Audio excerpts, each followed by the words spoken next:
What's up, YouTube? Capital G here, D&O commentary. Alright, we have Duelist Grounds, The Professor, 1595 versus Farahhan, yes, 1462. Looks like we have a Djinn lock on board. I'm not sure what the breakthrough skill was used on. It was not used on Trishula. Don't think that, because he just actually mind crushed Trishula out of his hand.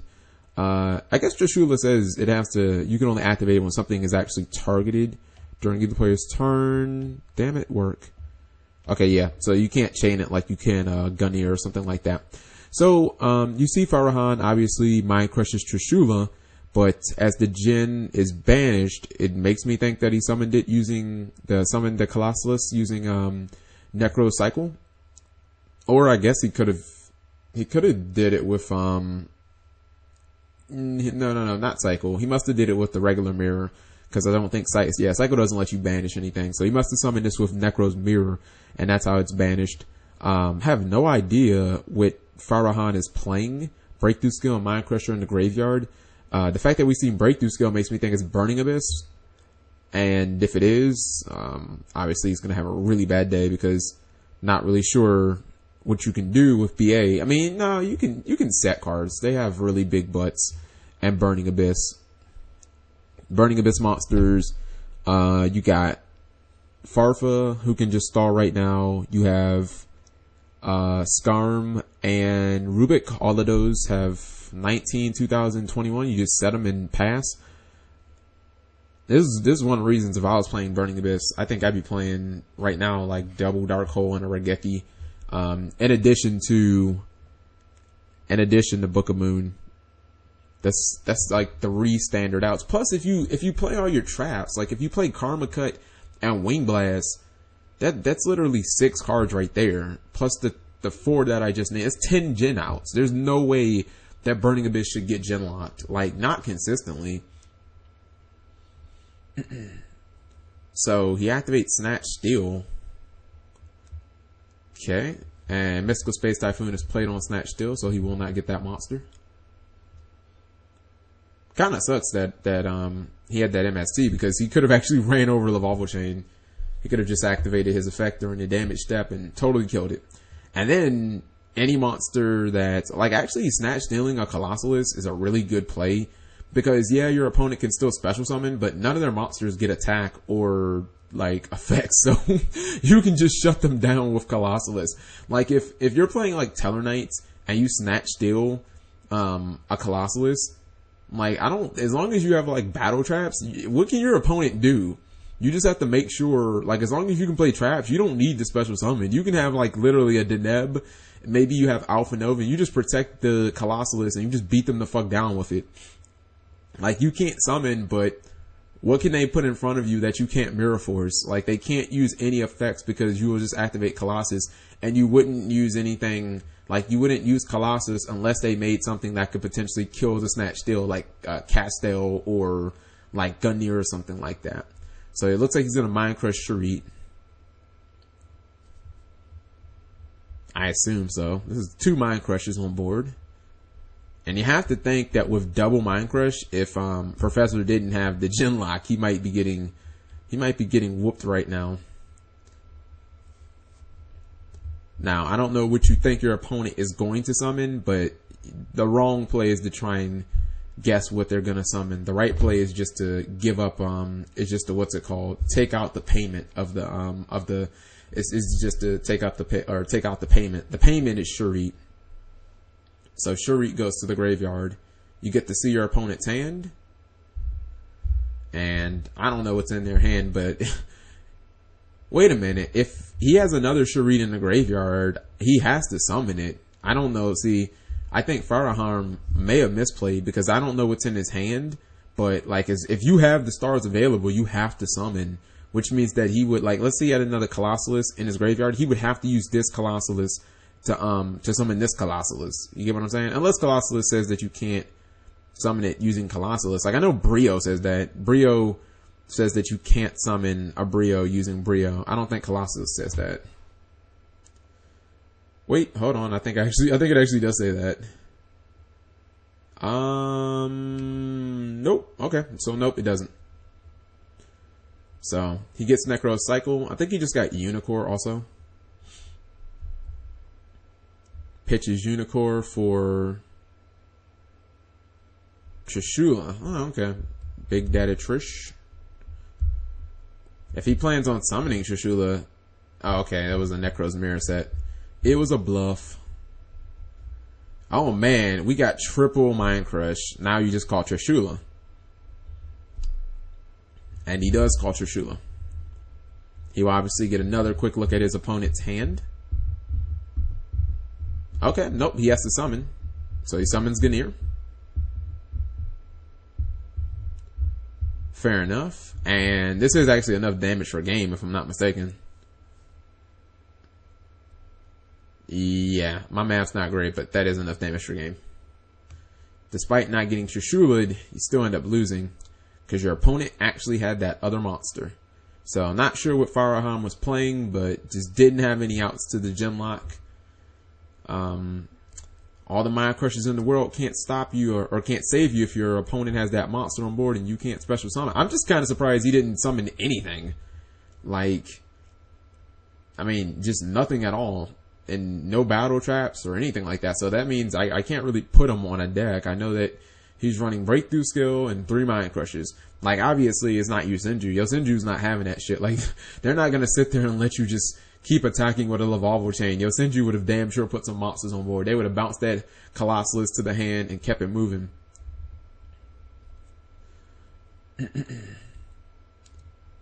Now, obviously, signing has occurred. It's done. Now, I think he may have had Ganir as his only other monster in his hand at the time. So, he couldn't summon Ganir with just the Colossus that he had on field. Okay, so he's going to activate Reasoning. He calls 7. Oh, it's Infernoids. Fair enough. With triple Mind Crush and Mistake. I don't really think 7 is a good call. Vanity Scene, that's good tech. It's got Breakthrough Skill. Okay, I think that's Antra. I actually pulled one of those. Mistake. Another on Tandel. Mind Crush. Piatti. Another Reasoning. Patru. Another Patru. Another Patru. Is that 3 Patrus in a row? Yeah. Breakthrough Skill. Antandel. An MST. A Raiden. Good God. My man got the mill on for days, son. Good gravy. What was that? 22 cards my man just milled? Damn. I mean, I guess at this point, you got to make sure that you get Onu on board. If only you could summon 2 Onus, right? Like that would just be the freaking tits. It really, really would. So he summons Piatti. I'd want to summon something better than Piatti, honestly. I mean, I don't know if you have Onu in your hand or what. So he goes for Antandel instead. And okay, so I guess he's going for something different. There it is. He goes for Onu. I was kind of surprised that he didn't go for Onu, just like from Jump Street, honestly. I really am surprised. Like that seemed like the obvious choice, just because it stops any ritual summon. He's gonna activate Raiden's effect, Mills Card Trooper, and Stydamus. And then in the end phase, oh wow! And then tributes for Vanity Fiend. Good gravy. This game could totally be over right here. That might have been one of the sickest plays you're ever gonna see from a turn 1. I say that because, like, how do you get rid of this board? I mean, if you activate Regeki, he can just use Onu and then just be like, nope. You know what I mean? And then if you activate Book of Moon or Book of Eclipse, same thing. Book of Moon doesn't really out this either, because if you Book of Moon him, I think he'll probably let that go. So this could be a very bad situation. Also keep in mind, he's got double Breakthrough Skill in the graveyard. So if, I don't know what, well, I'm not really sure what monster's Breakthrough Skill would, be used on in Nekroz. Mainly just Unicorn. But outside of that, or Denko Seka maybe. Yeah, you can use on Denko Seka if he tries to lock out your back row. But Denko Seka would be the ultimate waste of a normal summon right here. It just really would. This might be one of those games where you summon Manju and you just grab Valk and just hope that you can somehow stall for multiple turns. Or you may have to go for like a Dance Princess plus Valkyrus play. Dance Princess plus Decisive Armor play. Like, I guess you're just holding on to that and hoping that that play can stick. You see him get Brio, and I couldn't imagine, honestly, what that face down is. It's not Mistake, otherwise he'd have already activated it.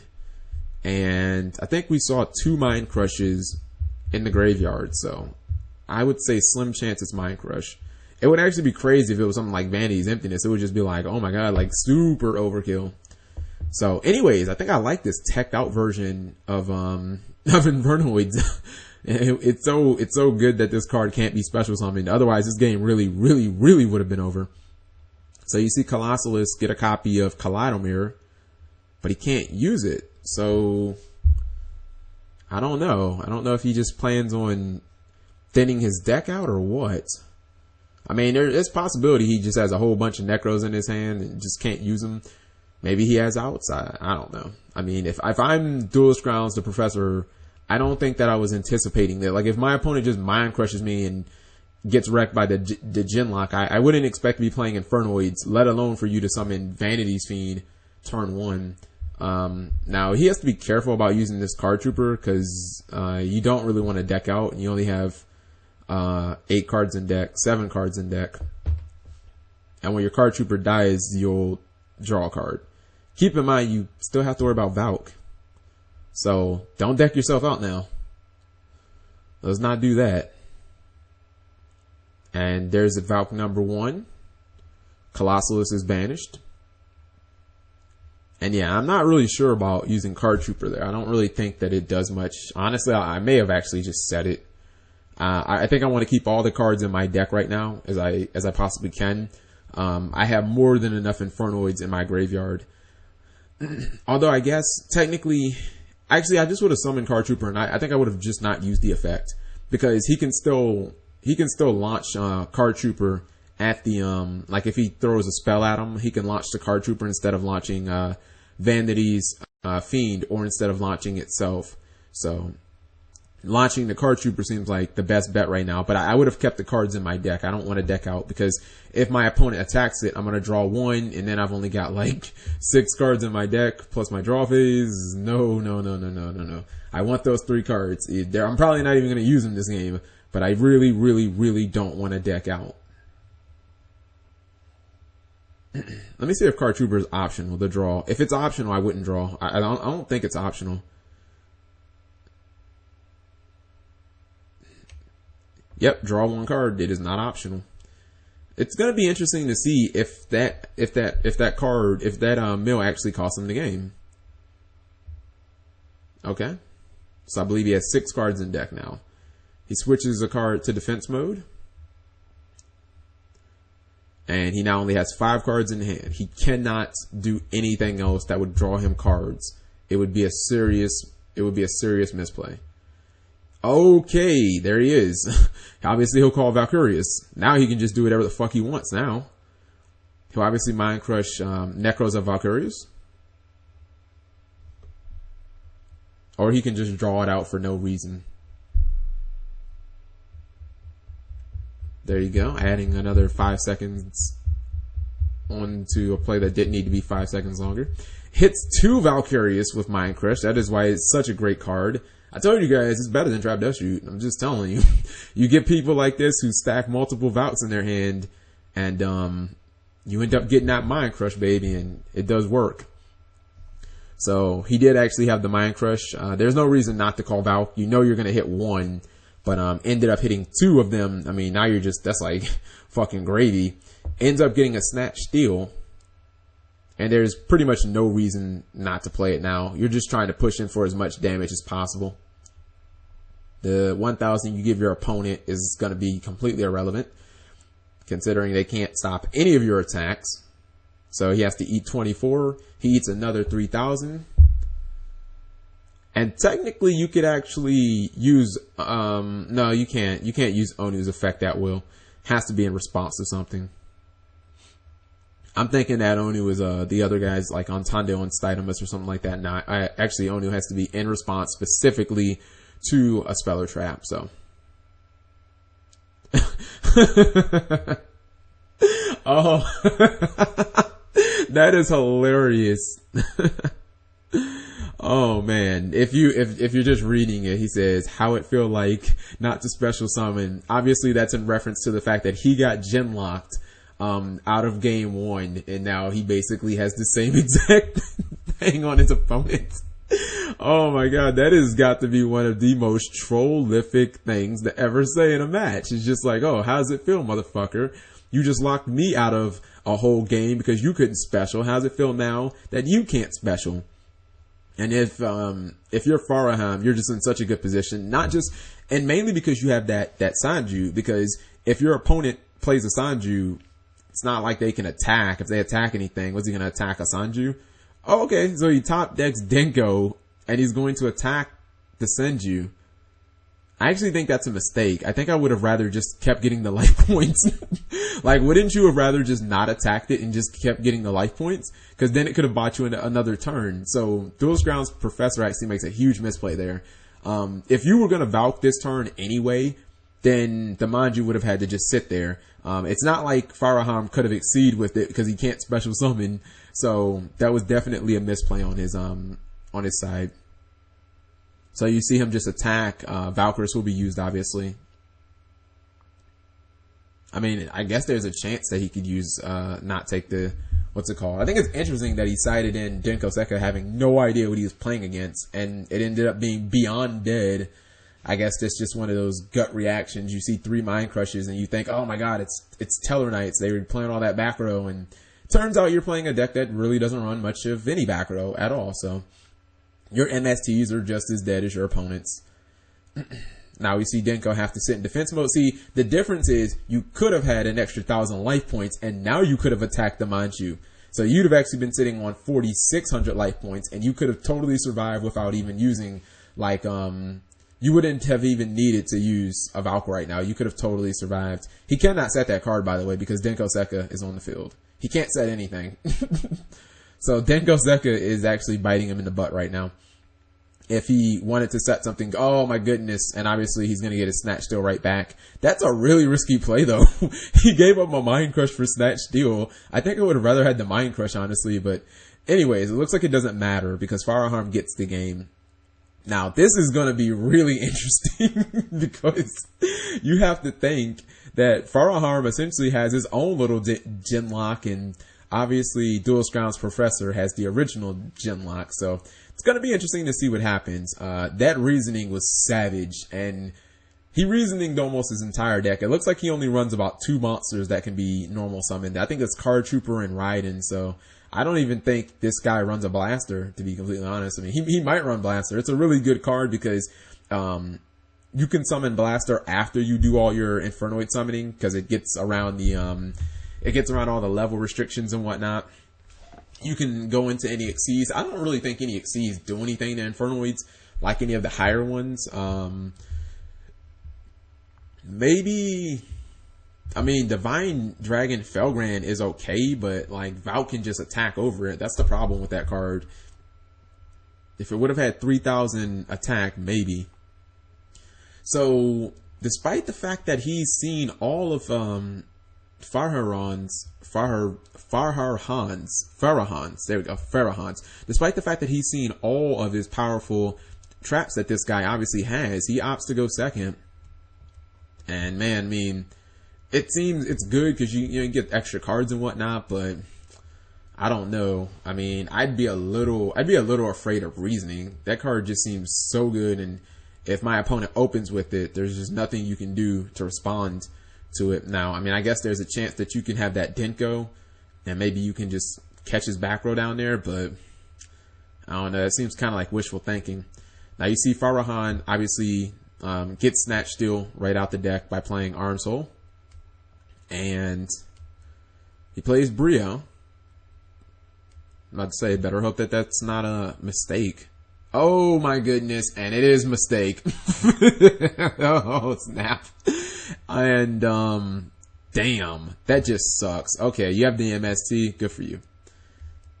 I'm surprised he I'm kind of surprised he left MST in against Nekroz. I mean, against Infernoids. Like, what literally can you MST other than mistake in his entire deck? Like, there's nothing to MST that we've seen other than Snatch, Steal, and Mistake. There's nothing to MST except those cards.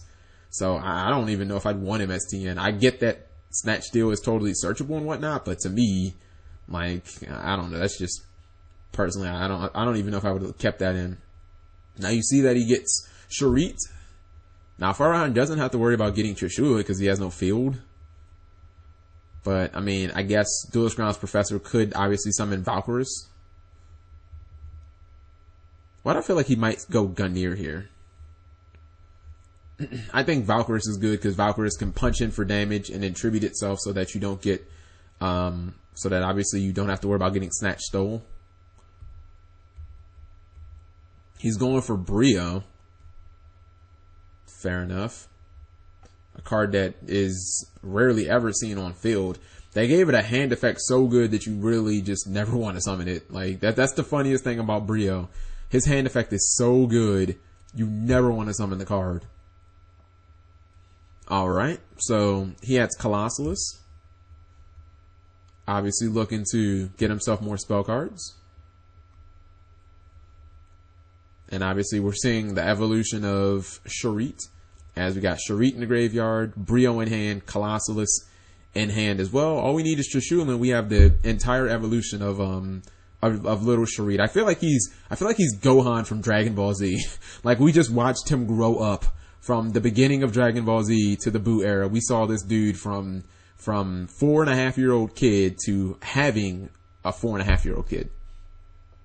So he banishes Stydamus to summon Harmadik. Okay, I wonder if he'll use the blow up effect.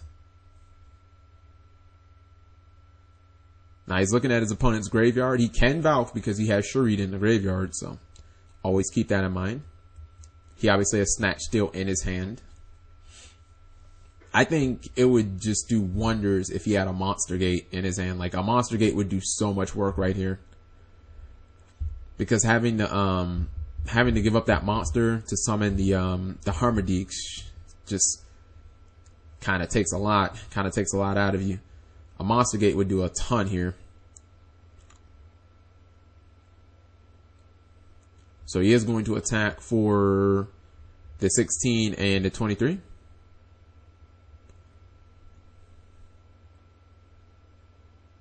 And I don't know. My opponent has Colossalus in their hand, and my hand doesn't seem to be that good if I'm Farhan. He is going to activate Monster Gate using Brio. I am absolutely shocked that he did not do that before battle phase. Okay, so we'll have to see what he's going to do now. Breakthrough skill, Stydamus, Vanity's Emptiness, or Vanity's Fiend, another Stydamus, Antandel, Onu. Oh lord, he's gonna summon Onu. that's a given. Onu is coming out, motherfuckers. Harmadik, Antra. Okay. Antandel. Okay. Apiati. Good gravy. This guy's getting cards for days. Another Antra. Card Trooper. Fair enough. Wait a minute. See, if he could have done that, I think he could have, like, potentially OTK'd him. I don't know what rank 3s he runs. Like, he could have made Dante, and then he could have summoned, like, Onu or something. Like, oh, okay, maybe not OTK'd him, but he could have, like, done more than this. Like, especially if he would have given up this, the Harmadik. Nah, I guess that would have, the Brio would have counted a lot against his star level. So, he would have had, yeah, I would have probably given up the Brio, because the him having Brio on field would have been 6 stars, and I don't know if he runs any rank 6s. So that really, really would have counted against his star level, and I don't know if he would have wanted that. I actually think he's in great position now. The fact that he got all of those good meals and the fact that he got Onu on field changes everything.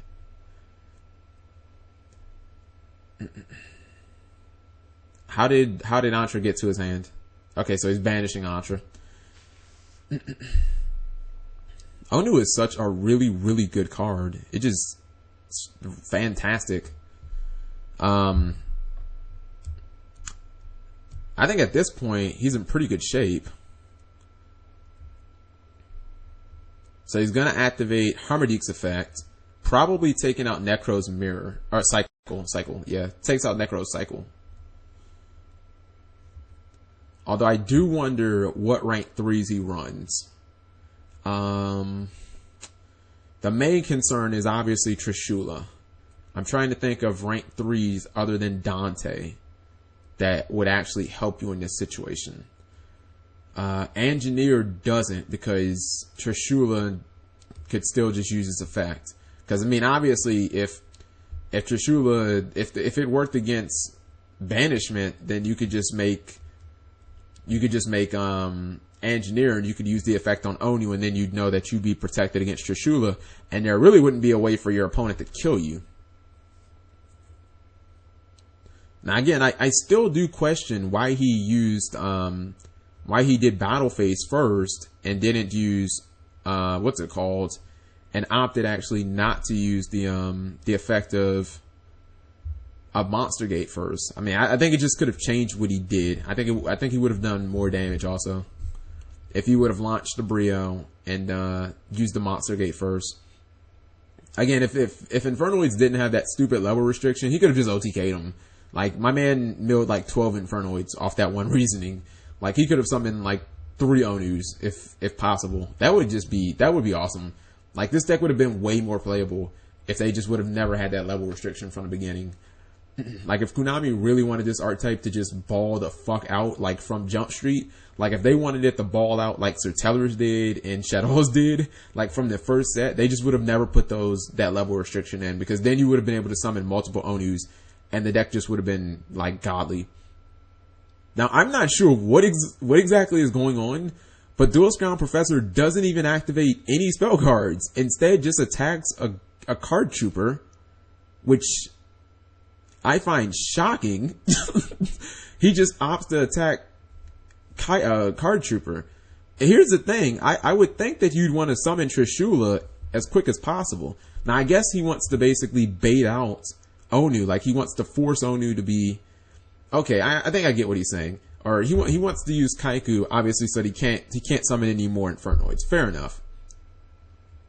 And then I guess he'll put him in a position where he can Trishula him, and he'll force Onu's activation. Okay, fair enough. I was like, what is he doing? But Kaiku does actually seem like a really good side here, now that I see it. So let's see what's going to happen. He will definitely use Onu's effect, because if not, then he'll just get Trishula'd. And like, why get Trishula'd for no reason? That doesn't really seem that good to me. But there's still definitely outs to this situation. I mean, he could end up top decking Hidden Armory, getting Snatch Steel, and that would just completely turn the tide. But if Faraham knows what's good for him, he will activate Onu. I do understand that he has a loaded graveyard, and obviously Kaiku is locking that down, but it still doesn't matter. You don't get Trishula. There's no reason to get Trishula. You end up losing way more resources, and your opponent has Trish. There's no reason to let yourself get Trished. So Nekroz Cycle gets banished, and I don't think Duels Ground Professor will have any more plays. Like, what else can he do? He just passes turn. Faraham still has 3 cards. Now, granted, the Infernoids are kind of dead right now, but he could still have Book of Moon or Regeki Dark Hole. I mean, if he didn't take into consideration Regeki and Dark Hole, I think that he probably messed up. Just because if you spent the entire game 1 under Djinn lock, like, you damn sure I would have that shit on the brain. Like, I'd be looking at Regeki. I would side in 2 Dark Holes and Regeki's probably in the main deck already. He could have Card Trooper. That would totally be an out. Raiden, not so much, because only 1700 attack.